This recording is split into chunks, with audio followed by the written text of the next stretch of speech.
Hello friends, special set practice GK science और current affairs के series में आपका स्वागत है। सीरीज नंबर 67 है। आपको पता ही है कि इसके पहले का सीरीज को अगर आप इसके पहले के टेस्ट को अगर रिवीजन करना है तो केसीसी ऑफिशियल पर टेस्ट नंबर डाल के आप उसका रिवीजन कर सकते हैं, या इसका पीडीएफ अगर आपको चाहिए तो हमारे टेलीग्राम चैनल को ज्वाइन कर लीजिएगा। टेलीग्राम चैनल को ज्वाइन करने के लिए प्रत्येक वीडियो के डिस्क्रिप्शन में टेलीग्राम चैनल का लिंक दे देते हैं, वहां से आप हमारे टेलीग्राम चैनल से जुड़ सकते हैं और प्रत्येक वीडियो का पीडीएफ आप प्राप्त कर सकते हैं। इसमें यह क्वेश्चन 50 क्वेश्चन का यह सीरीज चलता है और यह बीपीएससी, बिहार एसएससी, बिहार दरोगा, रेलवे और अन्य एसएससी की एग्जाम के क्वेश्चन के रूप में काफी इंपॉर्टेंट क्वेश्चन और सिलेक्टेड क्वेश्चन हम आपको देते हैं। और प्रत्येक सब्जेक्ट से नंबर ऑफ क्वेश्चन कितना है यह भी हम आपको स्क्रीन पर डिस्प्ले कर दिए हैं कि कितने सब्जेक्ट से कितने नंबर हम आपको दे रहे हैं, ताकि हर सब्जेक्ट को से हम आपको जोड़ के रखने का पूरा प्रयास करते हैं। और इसका सॉल्यूशन अगर आप पीडीएफ के रूप में चाहते हैं तो पीडीएफ के रूप में हमारे टेलीग्राम चैनल में अवेलेबल है, वहां जुड़ जाइएगा, जो कि डिस्क्रिप्शन में हम लिंक दे देते हैं। चलिए फ्रेंड्स, अगर इस YouTube चैनल पर आप नए हैं तो आगामी एग्जाम की अगर कंपटीशन की तैयारी करते हैं तो इस YouTube चैनल को सब्सक्राइब कर लीजिएगा, ताकि आपको हम उससे इंपॉर्टेंट जो भी क्वेश्चन डालें तो आपके पास पहुंचे, आप उसका रिवीजन करिए और एग्जाम के और नजदीक, आप रिजल्ट के और नजदीक पहुंच सकिए। तो आप चैनल को सब्सक्राइब करिएगा, लाइक कीजिएगा और शेयर कर दीजिएगा वीडियो को, अगर ऐसा लगेगा कि दूसरे के लिए हेल्पफुल होगा तो। पहला क्वेश्चन है, यदि किसी उद्योग की विशेषता परिमाण मूलक सुलभ या इकोनॉमीज ऑफ स्केल हो तो क्या हो सकता है? परिमाण मूलक सुलभ पहले कहते किसको है? परिमाण मूलक सुलभ जो होता है किसी फर्म के द्वारा, किसी कंपनी के द्वारा, किसी व्यवसाय के द्वारा उत्पादन बढ़ाकर और लागत को कम करके परिमाण मूलक सुलभ की प्राप्ति की जाती है। यह तय किया जाता है ब्यौरा कि कितना उत्पादन को बढ़ाएंगे तो कितना लागत कम होगा और इससे कितने लाभ होगा। यह एक स्केल तैयार किया जाता है किसके द्वारा? कंपनी के द्वारा, व्यवसाय के द्वारा या फर्मों के द्वारा। अब जितनी बड़ी कंपनी होगी, जितनी बड़ी व्यवसाय होगी, जितने बड़े फर्म होंगे, उतना ही ज्यादा वस्तुओं का उत्पादन करेगा, और जब जितना ही ज्यादा वस्तु का उत्पादन होगा तो लागत कम करके ही परिमाण मूलक सुलभ की प्राप्ति कर ली जाती है। इस परिमाण मूलक सुलभ को अगर देखा जाए तो इसे पैमाने की, इसलिए इसे पैमाने की अर्थव्यवस्था के नाम से भी जाना जाता है। क्लियर? इसलिए क्योंकि पैमाना तैयार कर लिया जाता है कि कितना उत्पादन बढ़ाना है और कितना लागत कम होगा, तो इसे पैमाने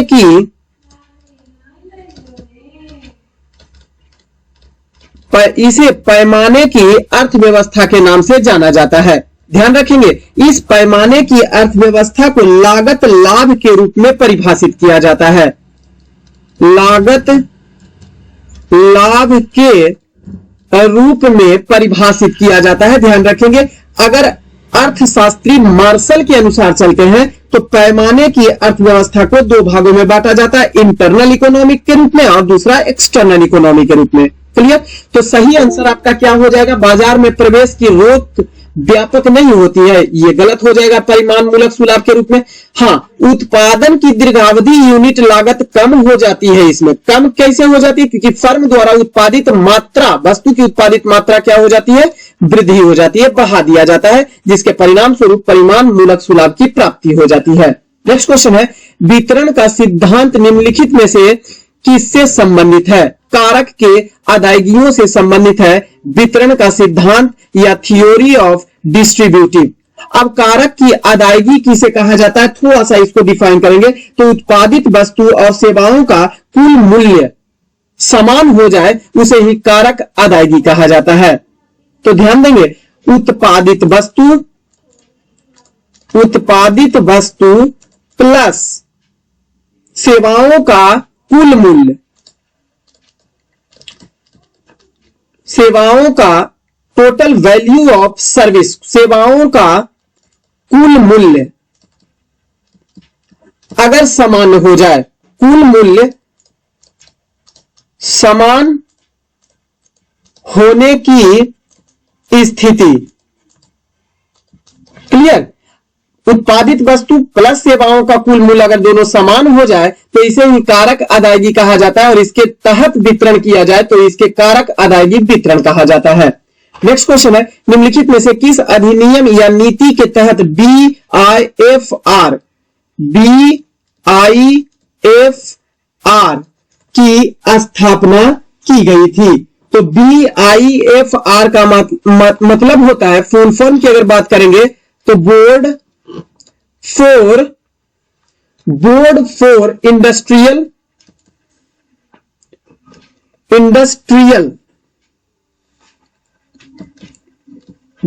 इंडस्ट्रियल एंड फाइनेंशियल रिकंस्ट्रक्शन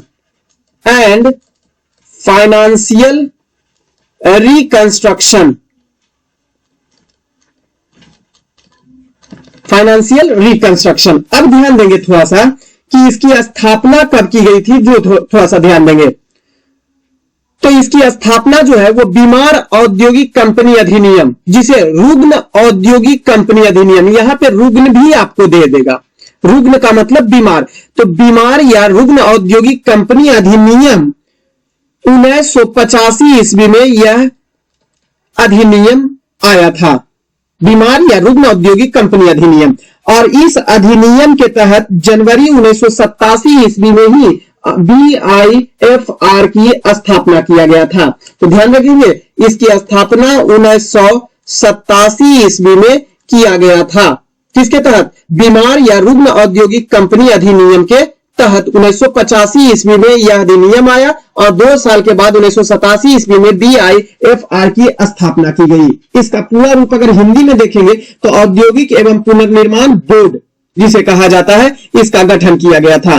कार्य क्या होता है? तो कार्य यह होता है कि रुग्ण या बीमार पड़े हुए औद्योगिक कंपनियों के संबंध में वे सभी उपाय का निर्धारण करता है जिनसे उनकी रुग्णता को या बीमारी को दूर किया जा सकता है या कमी को दूर किया जा सकता है। क्लियर? नेक्स्ट क्वेश्चन है, NMD का तात्पर्य क्या होता है? NMD का तात्पर्य जो होता है वो समझने का प्रयास करेंगे। राष्ट्रीय मौसम विज्ञान विभाग, राष्ट्रीय मौसम विज्ञान विभाग NMD का मतलब होता है, यानी नेशनल मेटेरियोलॉजिकल डिपार्टमेंट, इसका पूरा रूप होता है नेशनल मेटेरियोलॉजिकल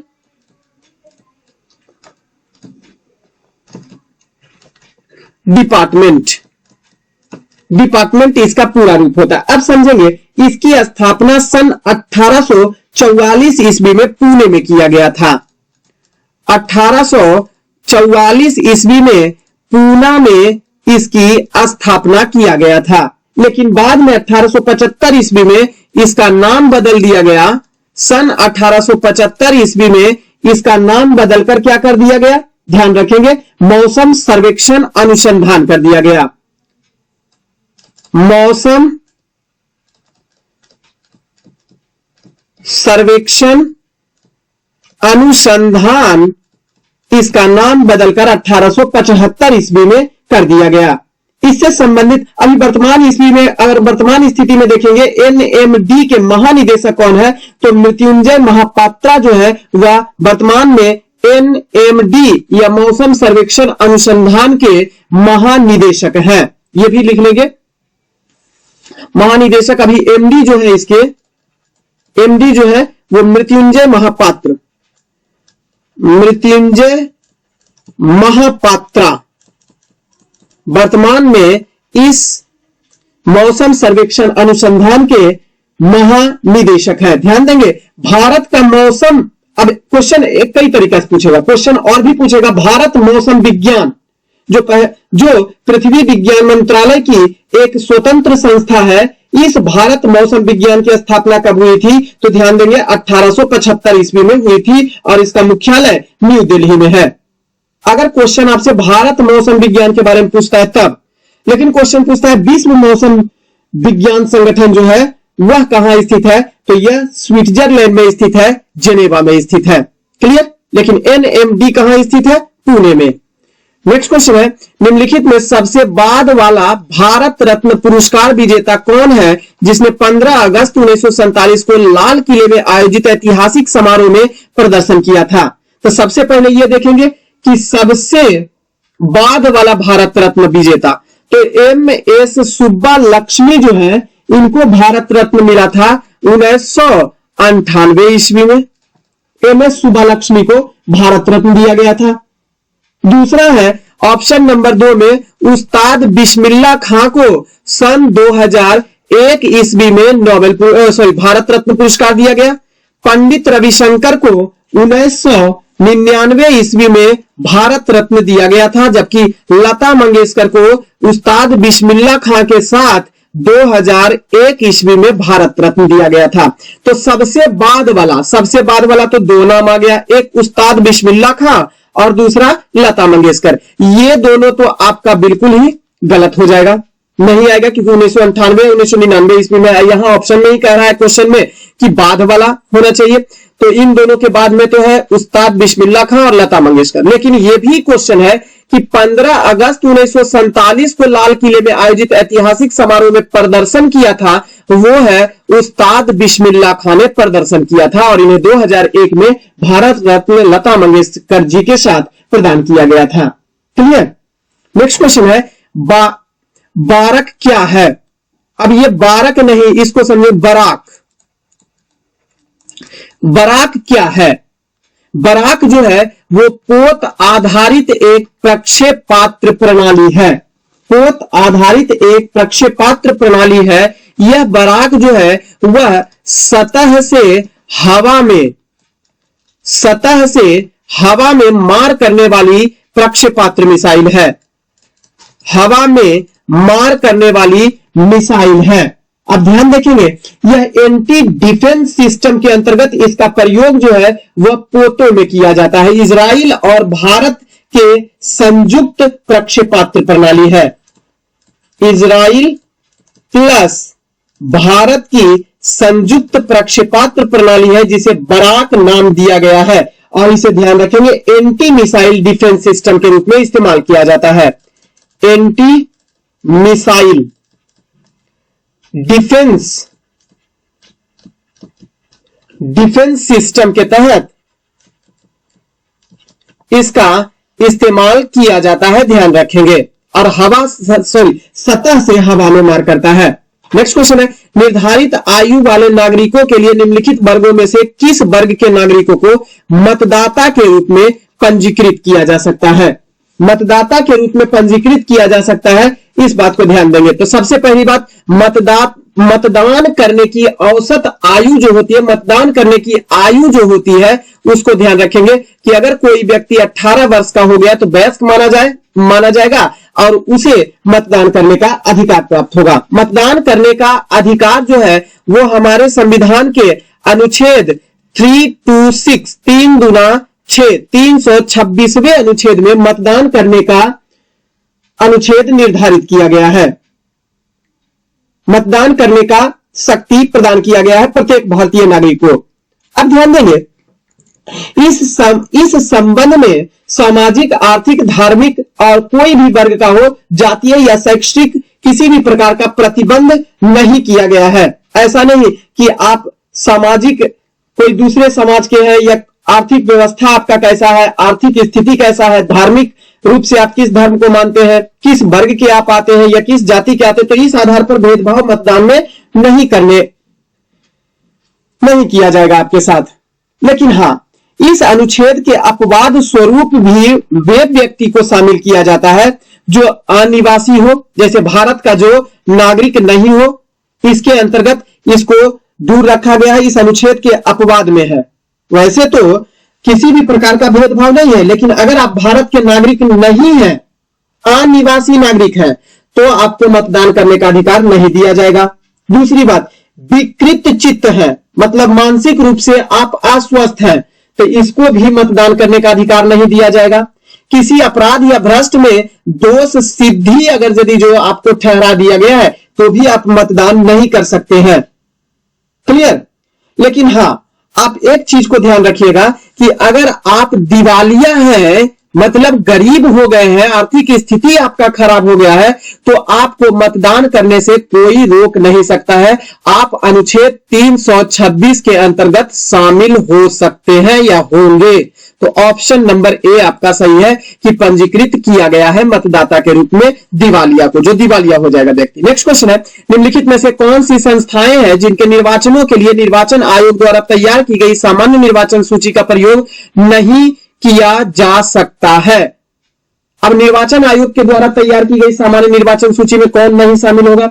लोकसभा के अंतर्गत जो भी लोकसभा का मतदान करेगा या लोकसभा के चुनाव में निर्वाचन आयोग के द्वारा जो तैयार किया गया खाका होगा उसका अवलोकन करना निश्चित होगा। राज्यों की विधानसभाओं के लिए जो तैयार होगा निर्वाचन आयोग के द्वारा तैयार की गई कार्यक्रम या सामान्य निर्वाचन सूची का प्रयोग जो है वह राज्य विधानसभाओं में भी होगा। उन राज्यों के विधान परिषदों जिनमें वे हैं उनमें भी इसका प्रयोग होगा, लेकिन पंचायती राज्य व्यवस्था का कार्यक्रम तैयार कौन करता है? राज्य सरकार। तो यह निर्वाचन आयोग के दायरे के अंतर से बाहर होगा, option number B. Next question है, निम्नलिखित में से किसके द्वारा सती प्रथा पर रोक लगाई गई है? तो सती प्रथा पर रोक लॉर्ड विलियम बेंटिंग के द्वारा लगाया गया था, ध्यान रखेंगे। 4 दिसंबर 1829 ईस्वी को सती प्रथा पर रोक लॉर्ड विलियम बेंटिंग ने लगा दिया था और इसके तहत धारा 17 को लागू किया था, जिसके तहत यह सती प्रथा को समाप्त कर दिया गया था। हालांकि सती प्रथा को समाप्त करने में भारतीय महापुरुष जो शामिल थे, सहायक थे, राजा राम मोहन राय, जो सती प्रथा का प्रतिबंध लगाने के लिए लॉर्ड विलियम बेंटिंग की मदद किए थे। क्लियर? सती प्रथा का पहला प्रमाण जो भारतीय इतिहास में मिलता है वो 510 ईस्वी में भानुगुप्त के, गुप्त वंशीय शासक भानुगुप्त के एरन अभिलेख में, भानुगुप्त के एरन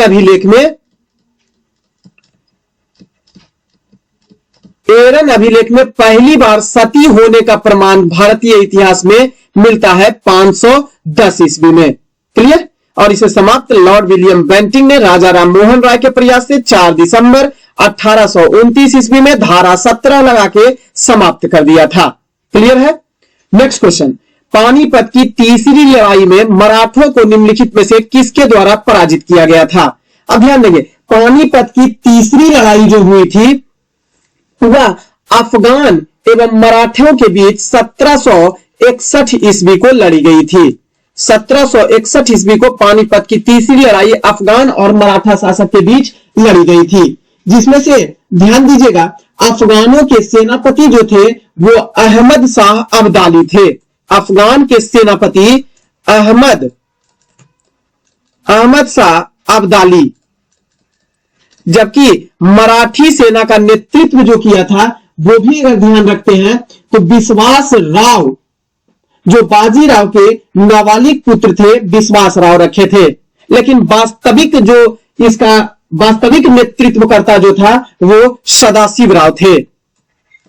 सदाशिव राव ने मराठी सेना का नेतृत्व किया था, जबकि अफगानी सेना का नेतृत्व अहमद शाह अब्दाली ने किया था। मराठों की हार हो गई थी और अफगान विजेता हुए थे। नेक्स्ट क्वेश्चन है, राजस्थान में माउंट आबू पर दिलवाड़ा का जैन मंदिर, अब जाहिर सी बात है माउंट आबू पर दिलवाड़ा का जैन मंदिर स्थित है। जैन मंदिर का निर्माण निम्नलिखित में से किस धर्म के अनुयायियों द्वारा, जाहिर सी बात है जैन धर्म है, जैन मंदिर है तो जैन धर्म के अनुयायियों के द्वारा इसका निर्माण किया गया था। इसका निर्माण एक तो 11वीं शताब्दी में भी हुआ और 13वीं शताब्दी में भी किया गया। 11वीं शताब्दी में जो जैन मंदिर का निर्माण किया गया उस मंदिर का नाम बिमल शाही मंदिर रखा गया, जो 1031 ईस्वी में बिमल शाही मंदिर का निर्माण किया गया था, जो ऋषभ देव के लिए हुआ था। ऋषभ देव जैन धर्म के प्रथम तीर्थंकर ऋषभ देव को समर्पित है यह बिमल शाही मंदिर, और इसका निर्माण चालुक्य राजा भीम प्रथम के मंत्री बिमल शाह के द्वारा करवाया गया था। जबकि दूसरा निर्माण जो किया गया लूना बसाही मंदिर का निर्माण, जो 1230 ईस्वी में लूना मसाही सॉरी बसाही, लूना बसाही मंदिर, लूना वसाही मंदिर 1230 ईस्वी में इसका निर्माण किया गया था और इसका निर्माण वास्तुपाल और तेजपाल के द्वारा किया गया था। और यह मंदिर जो है वह ध्यान रखेंगे 22वें तीर्थंकर नेमिनाथ को समर्पित है।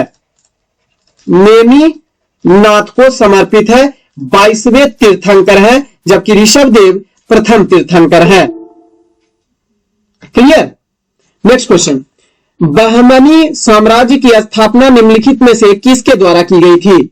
बहमनी राज्य की स्थापना जो हुई थी वो अलाउद्दीन हसन शाह के द्वारा करवाया गया था। ऑप्शन नंबर बी में है, बहमनी राज्य की स्थापना सन 1347 ईस्वी में अलाउद्दीन हसन शाह के द्वारा ही इसकी स्थापना दक्षिण भारत में किया गया था। क्लियर, दक्षिण भारत में किया गया था। ध्यान रखेंगे यह राजधानी जो बनाया वह गुलबर्गा को राजधानी बनाया था। राजधानी इसकी क्या रही? गुलबर्गा इसकी राजधानी रही थी और उसका नाम इन्होंने एहसानाबाद रखा था। इस गुलबर्गा जो राजधानी बनाया था इसका नाम एहसानाबाद रखा, एहसानाबाद इसका नाम रखा था, इस राजधानी का नाम। इसके अलावा ध्यान देंगे अपने साम्राज्य के लिए समुचित शासन हेतु 4 प्रांत गुलबर्गा, दौलताबाद, बरार और बीदर में विभाजित कर दिया था। अपने ही साम्राज्य को 4 भागों में विभाजित कर दिया था ताकि शासन व्यवस्था और सुदृढ़ रूप से चलाया जा सके। नेक्स्ट क्वेश्चन है, होलोग्राफी निम्नलिखित में से किससे संबंधित तकनीक होता है? यह निर्धारित रंग या बहुरंगों का एक अस्थायी त्रिबीम फोटोग्राफ रिकॉर्ड करने का काम करता है, जिसे होलोग्राफी कहा जाता है और इसका निर्माण होलोग्राम के द्वारा किया जाता है। तो निर्धारित एक रंग या बहुरंगों का एक अस्थायी त्रिबीम फोटोग्राफ रिकॉर्ड करना होता है। तो आपको ऑप्शन ए सी भी ठीक है और डी में भी वही ऑप्शन आपको दिया हुआ है, तो सी ही मान के चलेंगे, सी दोनों सही है। नेक्स्ट क्वेश्चन है, महान नाटककार जॉर्ज बर्नार्ड शॉ थे। महान नाटककार जॉर्ज बर्नार्ड शॉ जो है वह एक आयरिश थे। ऑप्शन नंबर ए वह एक आयरिश थे। जॉर्ज बर्नार्ड शॉ का जन्म जो हुआ था वो 1856 ईस्वी में हुआ था, 1856 ईस्वी में हुआ था और 1950 ईस्वी में इनकी मृत्यु हो गई थी। ध्यान रखेंगे महान नाटककार के साथ साथ इनके द्वारा कई नाटक को लिखा गया था, जैसे एंड सुपरमैन, मिगलेनियल, back to Methuselah, saint Joan, the apple cart, ये सभी कृति जो है वह जॉर्ज बर्नार्ड शॉ को ही समर्पित है। यह उनके द्वारा लिखा हुआ नाटक है। ध्यान देंगे 1925 ईस्वी में जॉर्ज बर्नार्ड शॉ को साहित्य के क्षेत्र का नोबेल पुरस्कार मिला था। साहित्य का नोबेल पुरस्कार भी 1925 ईस्वी में इनको दिया गया था। नेक्स्ट क्वेश्चन है, किसी रेलवे प्लेटफॉर्म पर खड़ा व्यक्ति आती एवं जाती हुई रेलगाड़ी की सीटी की आवाज सुनता है, उसे सीटी की आवाज जो है वह कैसी सुनाई देगी? तो ध्यान देंगे यह डॉपलर, पहली बात की यह किस इफेक्ट के कारण, या तो तेज सुनाई देगी या धीमी सुनाई देगी।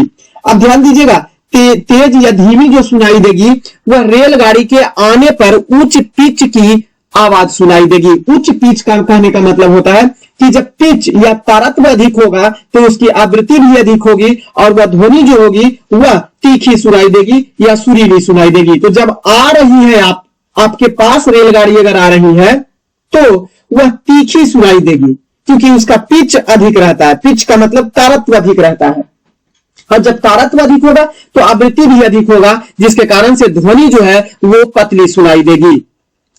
ध्वनि पतली सुनाई देती है, आ रही है पास में तब, लेकिन दूर जा रही है तो ऐसे स्थिति में पिच जो होगा वह कम होगा, जिसके कारण से आवृत्ति भी कम होगा और वह ग्रैव यानी मोटा सुनाई देगा। इसे ही डॉपलर प्रभाव कहा जाता है।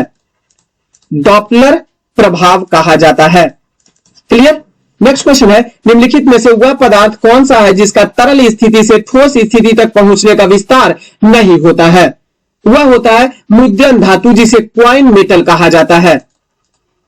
क्वाइन मेटल मुद्रा धातु होता है, और यह मुद्रा धातु जो होता है वो हमारे पीरियोडिक टेबल के समूह नंबर 11 के तत्व जो होते हैं वो क्वाइन मेटल के अंतर्गत शामिल किए जाते हैं, जैसे कि कॉपर हो गया, जैसे कि तांबा हो गया, या चांदी हो गया, सोना हो गया, ये सभी मुद्रण धातु के अंतर्गत शामिल किया जाता है। Cu को, Ag को और Au जो होते हैं मेनली रूप से मुद्रण धातु के रूप में, जो कि समूह 11 के तत्व होते हैं। क्लियर?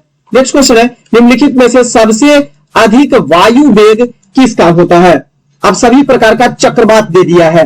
टाइफून का वायु वेग, टाइफून की गति अगर देखा जाए तो ध्यान देंगे 160 किलोमीटर पर आवर होता है टाइफून, और यह टाइफून जो होता है वो प्रशांत महासागर से चीन सागर की ओर प्रवाहित होती है। प्रशांत महासागर में यह टाइफून उठता है और चीन सागर होते हुए यह गुजरता है।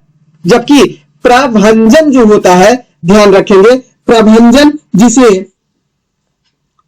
प्रभंजन को हम लोग कहते हैं हरिकेन, और इसकी गति जो होती है वह 121 किलोमीटर पर आवर होती है। जबकि चक्रवात तो जानते ही हैं, निम्न दाब का केंद्र होता है जिसे ही चक्रवात कहा जाता है। टोर्नेडो की अगर यदि जो बात किया जाए तो इसकी गति जो होती है वो 325 किलोमीटर पर आवर तक होती है टोर्नेडो की गति। तो आपका इसमें से सबसे अधिक वायु वेग जो होता है वो टोर्नेडो का होता है, जिसे ही विध्वंसक के नाम से भी जाना जाता है।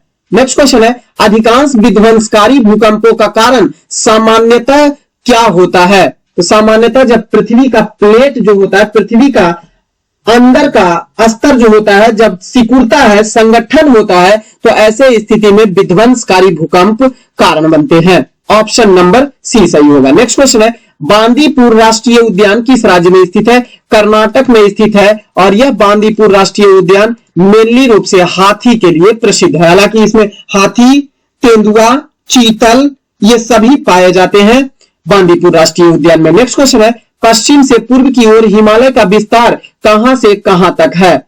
अब इसका एक ट्रिक याद रखिएगा। पश्चिम से पूर्व हिमालय की ओर अगर विस्तार देखते हैं तो भौगोलिक विभाजन के आधार पर हम हिमालय को बांटते हैं, तो कहते हैं नंगा कामित नंदा देवी, नंगा कामित नंदा देवी कैलाश पर्वत पर अन्न की पूर्ति करती है। धौलागिरी, माउंट एवरेस्ट, मैकाल पर्वत से पूछता है कंचनजंगा तेरा नाम क्या है, तो बताता है नामचा बारबा। तो आप ध्यान रखिएगा, पश्चिम से पूर्व की ओर अगर चलते हैं तो पहला नाम आता है नंगा पर्वत, नंगा पर्वत, तो कहते हैं नंगा कामित, यानी दूसरा है कामेत, नंगा कामित, पहला नंगा पर्वत, दूसरा कामेत पर्वत, और तीसरा जो होता है नंदा देवी, नंदा देवी। चौथा स्थान पर आता है कैलाश पर्वत, कैलाश पर्वत पर। पांचवा स्थान जो आता है वो अन्नपूर्णा, कैलाश पर्वत पर अन्न की पूर्ति कर रही है, तो अन्नपूर्णा। क्लियर? इसके अलावा ध्यान रखेंगे मुख्य हिमालय की 3 पर्वत चोटियां आ जाती हैं, धौलागिरी, माउंट एवरेस्ट और Maikal. Dhaulagiri, mount Everest, mount Everest और मैकाल, 3 मुख्य हिमालय की ये चोटियां हो गया। कौन कौन? धौलागिरी, माउंट एवरेस्ट और मैकाल, ये मुख्य हिमालय की तीनों चोटियां हैं। तो ये तीनों को मुख्य हिमालय के अंतर्गत ब्रैकेट में दे दिए हैं। कभी कभी क्वेश्चन में ये भी पूछ देता है। आगे है कंचनजंगा से पूछता है तेरा नाम क्या है, तो बताता है नामचा बारबा हमारा नाम है। कंचनजंगा नामचा बारबा। ये 10 पर्वत जो है वो हिमालय को पश्चिम से पूर्व की ओर बढ़ते हुए हैं। नंगा पर्वत, कामेत पर्वत, नंदा देवी, कैलाश पर्वत, अन्नपूर्णा पर्वत, धौलागिरी, माउंट एवरेस्ट, मैकाल पर्वत, कंचनजंगा और नामचा बारबा, ये 10 जो पर्वत है वो पश्चिम से पूर्व की ओर। अगर पूर्व से पश्चिम की ओर भी पूछेगा तो यही क्रम आप याद रखिएगा, तो आपको याद रह जाएगा नंगा कामेत, नंदा देवी कैलाश पर्वत पर अन्न की पूर्ति कर रही है। और 3 को याद रखिएगा, धौलागिरी, माउंट एवरेस्ट, मैकाल पर्वत से पूछता है कंचनजंगा की तेरा नाम क्या है, तो बताता है मेरा नाम नामचा बारवा है। क्लियर? तो ऑप्शन नंबर सी आपका सही होगा, नंगा पर्वत से लेकर नामचा बारवा। नेक्स्ट क्वेश्चन है, स्वर्णिम चतुर्भुज योजना के अंतर्गत इनमें से बिहार का कौन सा जिला शामिल नहीं किया गया है? स्वर्णिम चतुर्भुज योजना के तहत ध्यान रखेंगे, स्वर्णिम चतुर्भुज योजना की शुरुआत जो है वो 24 अक्टूबर 1998 ईस्वी को होती है। 24 अक्टूबर 1998 ईस्वी को तत्कालीन प्रधानमंत्री अटल बिहारी वाजपेयी की एक नीति थी। अटल बिहारी वाजपेयी उस समय तत्कालीन प्रधानमंत्री थे, इन्हीं के मन का उपज था स्वर्णिम चतुर्भुज योजना, और भारत के 4 महानगरों को जोड़ने का सड़क मार्ग से यह एक प्रकार का योजना था। चारों महानगर किसे किसे इसे जोड़ना था, ध्यान रखिएगा, इसके अंतर्गत दिल्ली, मुंबई, कोलकाता और चेन्नई को आपस में जोड़ना था। इसके तहत कुल लंबाई जो है 5846 किलोमीटर इस स्वर्णिम चतुर्भुज योजना की कुल लंबाई के तहत रखा गया। 5846 किलोमीटर इसके तहत लंबाई सड़क मार्ग को रखा गया है, जो 4 महानगर को जोड़ेगा। ध्यान रखेंगे, इस चतुर्भुज योजना से कुल कितने, ध्यान देंगे, कितने राज्य टच करता है, तो कुल 13 राज्य जो है यह स्वर्णिम चतुर्भुज योजना से टच करेगा। तो उसमें पूछता है कि बिहार का कौन सा जिला शामिल नहीं किया गया है? कैमूर को शामिल किया गया, औरंगाबाद को शामिल किया गया, सासाराम को शामिल किया गया है, और एक चौथा जो है वो गया को भी शामिल किया गया है, लेकिन भोजपुर इसके अंतर्गत नहीं आता है। नेक्स्ट क्वेश्चन है, निम्नलिखित में से कौन सी नदी जर्मनी में बहती है? तो सीन नदी पेरिस फ्रांस में प्रवाहित होती है, सीन नदी। बोलगा नदी जो है वो ध्यान रखेंगे, बोलगा नदी जो है वो यूरोप रूस की प्रमुख नदी है, जबकि डेन्यूब नदी जो है वो ध्यान रखेंगे, डेन्यूब नदी जर्मनी में प्रवाहित होती है, और टेम्स नदी जो है वो इंग्लैंड में प्रवाहित होती है। क्लियर?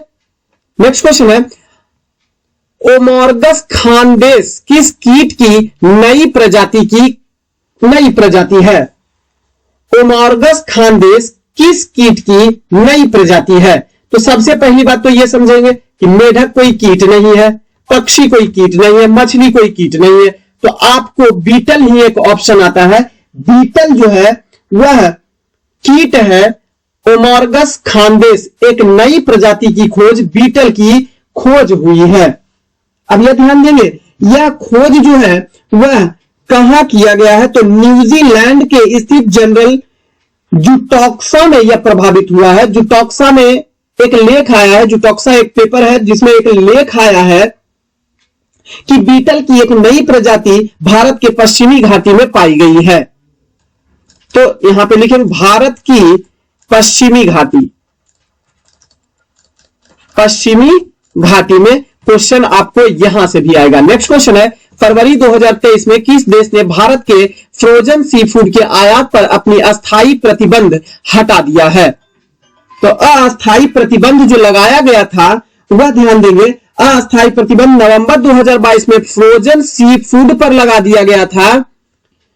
नवंबर 2022 में जब फीफा वर्ल्ड कप जो हो रहा था, फीफा वर्ल्ड कप के दौरान फ्रोजन सी फूड पर प्रतिबंध लगा दिया गया था, अस्थायी प्रतिबंध लगाया गया था। किसके द्वारा यह अस्थायी प्रतिबंध लगाया गया था?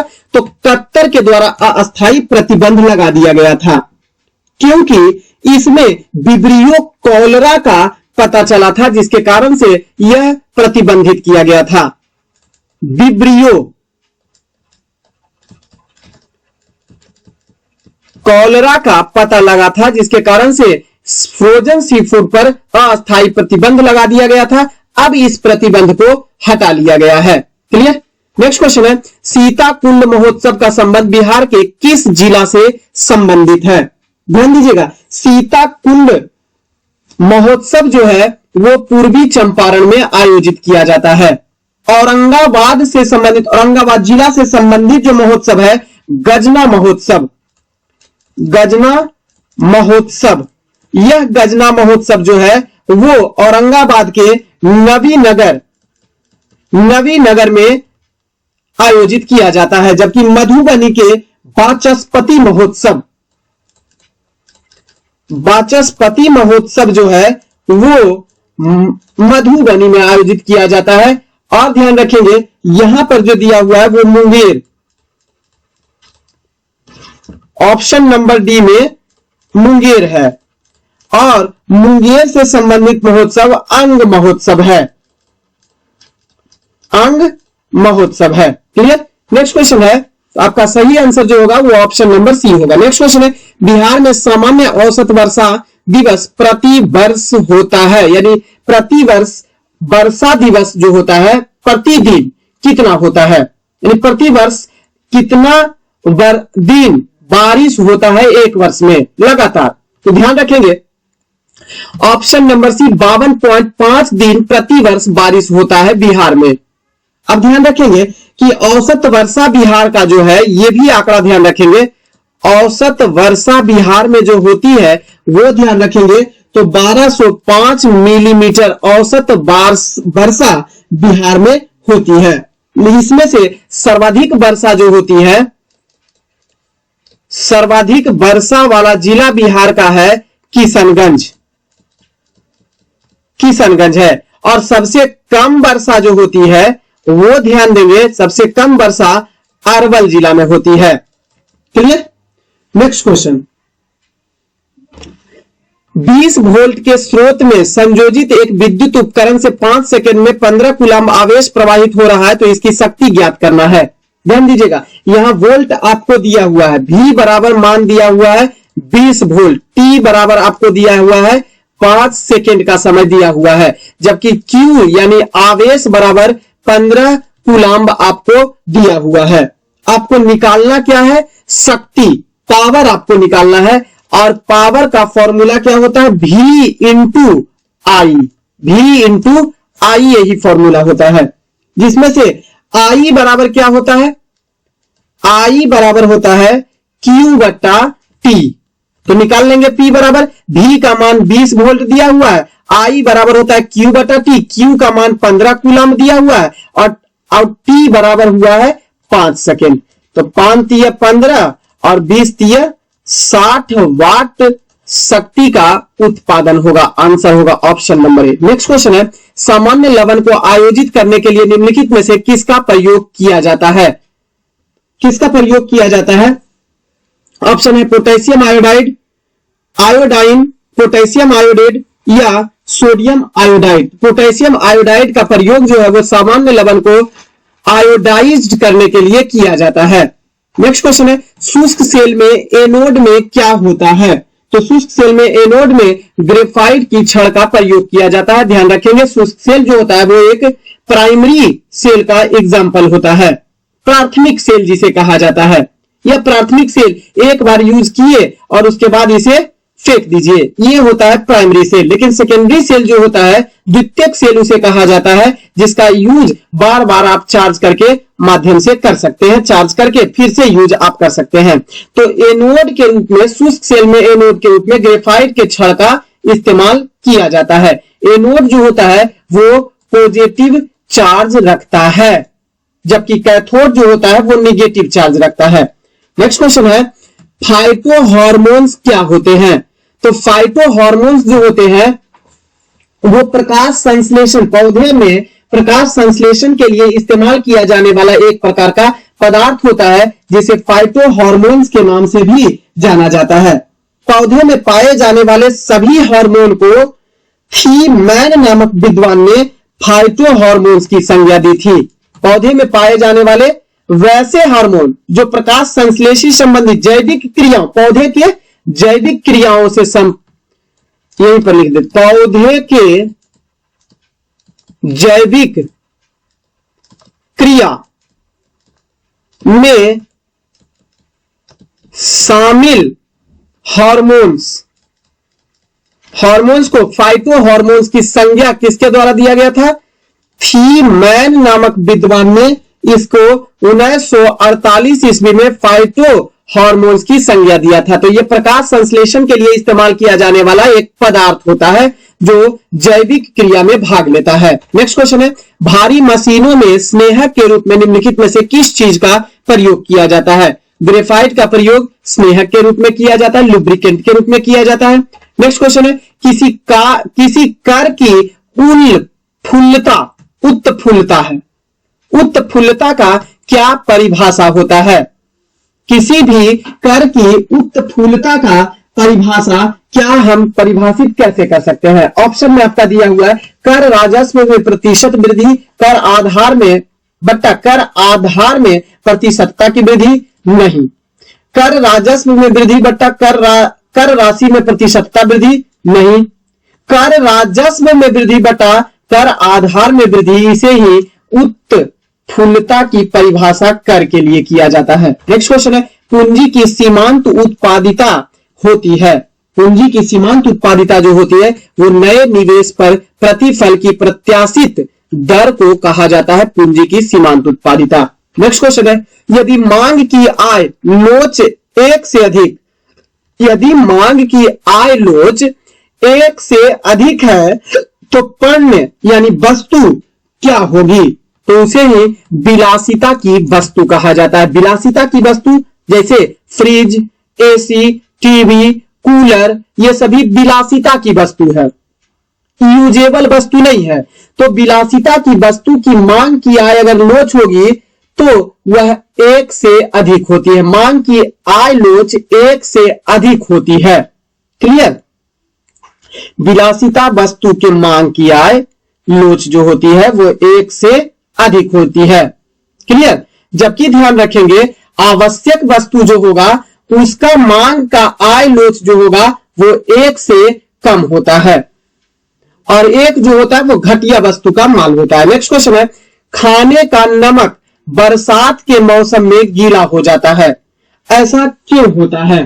तो ऐसा सोडियम क्लोराइड में मैग्नीशियम क्लोराइडम जैसी आसंजक शुद्धता या अपद्रव्य मिली हो जाने के कारण ऐसा होता है। ऑप्शन नंबर डी सही है। नेक्स्ट क्वेश्चन है, भारत में इनमें से कौन सा विषय पंचायती राज्य संस्थाओं की शक्तियों के अंतर्गत नहीं आता है? तो न्यायिक ऑप्शन में दिया हुआ है, भूमि सुधार का क्रियान्वयन पंचायती राज्य व्यवस्था का हिस्सा है। न्यायिक पुनर्वीक्षण जो है वो सर्वोच्च न्यायालय के द्वारा जब लोकसभा और राज्यसभा से कोई भी विधेयक पारित हो जाता है तो ऐसे स्थिति में सर्वोच्च न्यायालय के द्वारा न्यायिक पुनर्वीक्षण, जिसे जुडिशियल रिव्यू कहा जाता है, जुडिशियल रिव्यू करने का अधिकार केवल और केवल सर्वोच्च न्यायालय के पास ही होता है। तो ये पंचायती राज्य व्यवस्था से नहीं बल्कि सर्वोच्च न्यायालय का यह अधिकार होता है, न्यायिक पुनर्वीक्षण या जुडिशियल रिव्यू कहा जाता है जिसे। क्लियर? जबकि निर्धनता निवारण कार्यक्रम का क्रियान्वयन जो होता है वो पंचायती राज्य व्यवस्था से संबंधित शक्ति होता है। नेक्स्ट क्वेश्चन है, निम्नलिखित में से किस सुल्तान ने पहले हजरत आला की उपाधि अपनाई और बाद में सुल्तान की उपाधि अपनाई थी? बहलोल लोदी। बहलोल लोदी जो था वो ध्यान रखेंगे तो 14 अप्रैल 1451 ईस्वी को गद्दी पर बैठता है, दिल्ली की गद्दी पर। बहलोल लोदी लोदी वंश का संस्थापक था जो 14 अप्रैल 1451 ईस्वी को लोदी वंश की स्थापना बहलोल लोदी ने किया। यही बहलोल लोदी जो था वो हजरत आला की उपाधि पहले अपनाया और बाद में सुल्तान की उपाधि अपनाया था। यह बहलोल शाहगाजी की उपाधि धारण करके दिल्ली की सल्तनत पर बैठा था, दिल्ली की गद्दी पर बैठा था। क्लियर? बहलोल लोदी अपने सरदारों को मकसद ए अली कहकर पुकारता था। मकसद ए अली कहकर जो पुकारने वाला शासक था वह बहलोल लोदी था। बहलोली सिक्के चलाने का प्रचलन भी बहलोल लोदी के द्वारा ही किया गया था। बहलोल सिक्का चलाया, बहलोल सिक्का का प्रचलन भी बहलोल लोदी के द्वारा ही किया गया था। नेक्स्ट क्वेश्चन है, भारत में पंचायती राज व्यवस्था प्रतिनिधित्व करता है, किसका प्रतिनिधित्व करता है? शक्तियों का विकेंद्रीकरण का, बिल्कुल। लोगों के हिस्सेदारी का, बिल्कुल। सामुदायिक विकास का भी प्रतिनिधित्व करता है।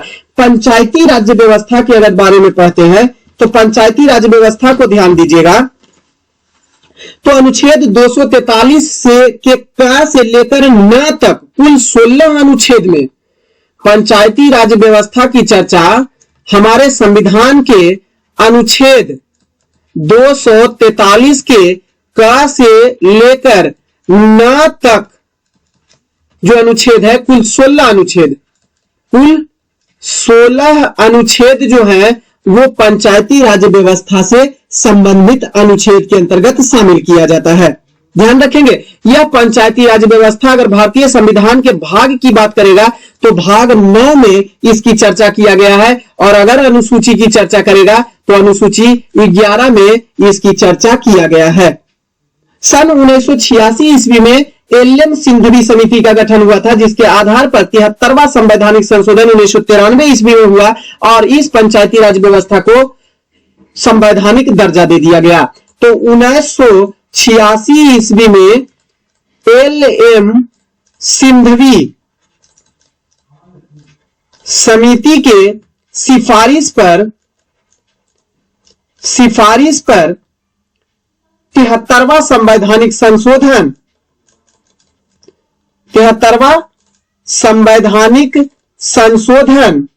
1993 ईस्वी में संवैधानिक दर्जा दिया गया, संवैधानिक दर्जा दे दिया गया। ध्यान रखिएगा कि प्रथम पंचायती राज व्यवस्था का गठन करने वाला राज्य कौन सा आएगा, तो 2 अक्टूबर 1959 ईस्वी को राजस्थान के नागौर जिला में पंचायती राज व्यवस्था को लागू किया गया था। किसके द्वारा, तो तत्कालीन प्रधानमंत्री पंडित जवाहरलाल नेहरू के द्वारा। जबकि दूसरा राज्य जो रहा वह 11 अक्टूबर 1959 ईस्वी को आंध्र प्रदेश दूसरा ऐसा राज्य रहा जहां पर संवैधानिक व्यवस्था को लागू किया गया था। तो पहला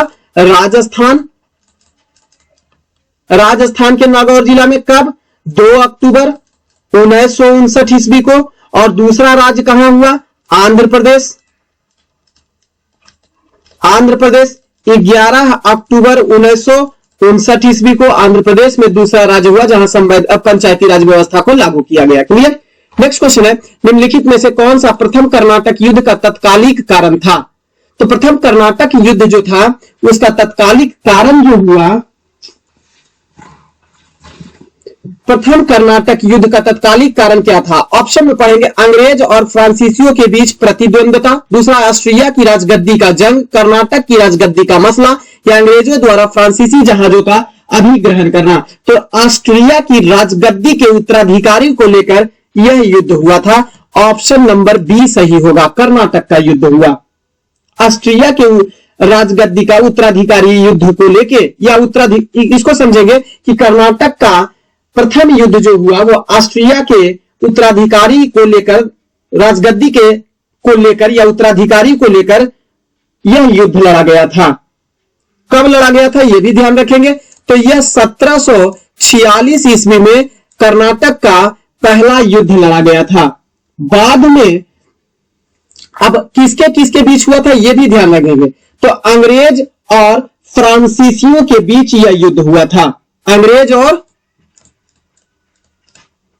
अंग्रेज प्लस फ्रांसीसी के बीच यह युद्ध लड़ा गया था। ध्यान रखेंगे। समाप्ति कौन सा संधि के द्वारा, तो एला सापल की संधि के द्वारा इसे समाप्त कर दिया गया था। समाप्ति एला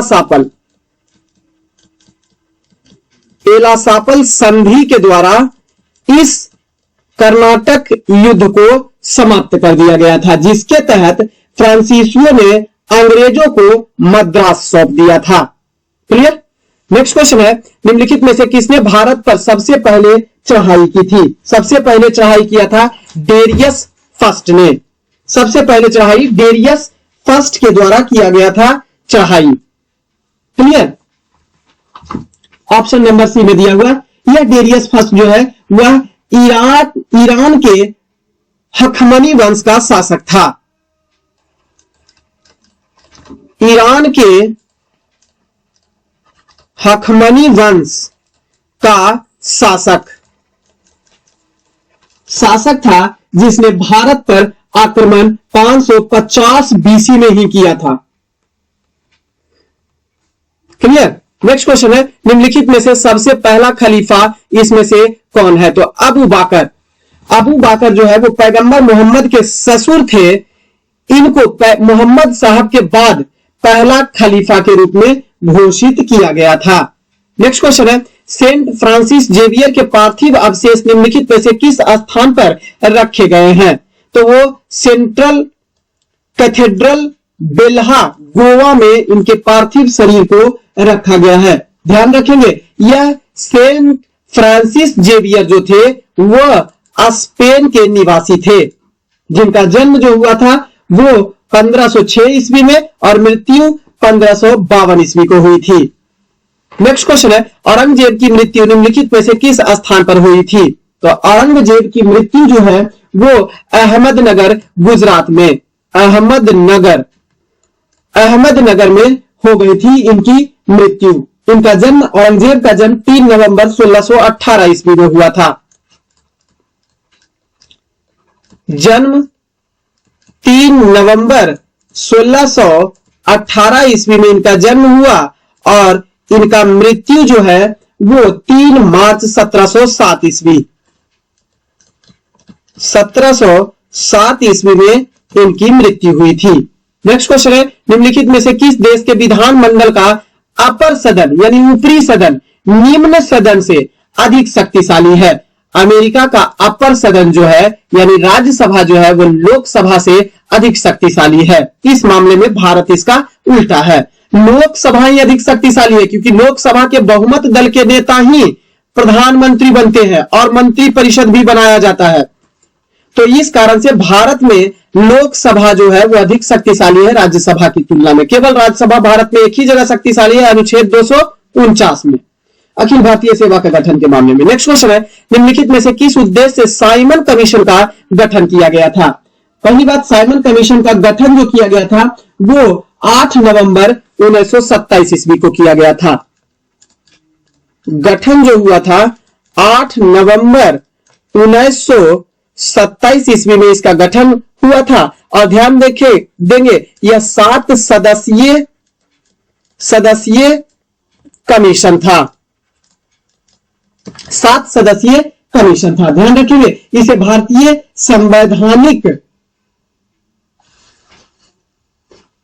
संवैधानिक आयोग के नाम से भी इसे सामूहिक रूप से भारतीय संवैधानिक आयोग के नाम से भी इसे जाना जाता है। यह भारत कब पहुंचा? ध्यान रखेंगे 3 फरवरी 1928 ईस्वी को। 3 फरवरी 1928 ईस्वी को यह भारत पहुंचा। इसका गठन 8 नवंबर 1927 ईस्वी को हुआ था और इसका गठन ही इसलिए हुआ था क्योंकि यह आगे और सुधार करने के लिए भारत के उपर्युक्त की समीक्षा करे। भारत के उपर्युक्त जो भी बातें कही गई थी उसकी समीक्षा करे और उसमें और ज्यादा से ज्यादा सुधार कर सके। क्लियर? तो ऑप्शन नंबर बी जो है वो सही होगा। नेक्स्ट क्वेश्चन है, निम्नलिखित में से एक विषय संयोजन क्या है? विषय संयोजन इसमें से क्या है? फासिस्टवाद जो था, मुसोलिनी ने इसका आयोजन किया। फासिस्टवाद का जनक मुसोलिनी को माना जाता है। तानाशाही था। क्लियर? जबकि व्यक्तिवाद जो है वो राज्य नियंत्रण से संबंधित नहीं है। व्यक्तिवाद जो है व्यक्तियों की स्वतंत्रता के नियम पर आधारित है। तो यही आपका सही सुमेलित नहीं है, यानी विषम संयोजन किया हुआ है। बाकी IBRD एक ऋण प्रदाता संस्था है, अंतरराष्ट्रीय संस्था है जो ऋण देती है, जबकि महात्मा गांधी अहिंसावादी थे, यानी अहिंसा का जनक थे। नेक्स्ट क्वेश्चन है, भारतीय संविधान के निम्नलिखित में से किस अनुच्छेद द्वारा अस्पृश्यता को समाप्त कर दिया गया? अनुच्छेद 17 के माध्यम से अस्पृश्यता को, छुआछूत को समाप्त कर दिया गया, अनटचेबिलिटी को बैन कर दिया गया है। जबकि अनुच्छेद 14 में समता एवं समानता की चर्चा मिलती है, जबकि अनुच्छेद 18 में उपाधियों का अंत किया गया है, उपाधियों का अंत कर दिया गया है। और अनुच्छेद 19 में स्वतंत्रता का अधिकार दिया गया। नेक्स्ट क्वेश्चन है, निम्नलिखित में से वह मजदूर संघ कौन सा है जो कांग्रेस पार्टी से जुड़ा हुआ है? अखिल भारतीय मजदूर संघ Congress. Option number A, all India trade union Congress. All India trade union Congress, AITUC, all India trade union Congress, जिसकी स्थापना किया गया था 31 अक्टूबर 1920 ईस्वी को। 31 अक्टूबर 1920 ईस्वी को इसकी स्थापना किया गया था। किसके द्वारा? तो NM जोशी के द्वारा, NM जोशी के द्वारा इसकी स्थापना किया गया था। लेकिन इसके पहले अध्यक्ष कहां किया गया था, यह भी ध्यान रखेंगे, मुंबई में इसकी स्थापना किया गया था। और इसके पहले अध्यक्ष, फर्स्ट अध्यक्ष जो थे वो ध्यान रखेंगे तो लाला लाजपत राय थे।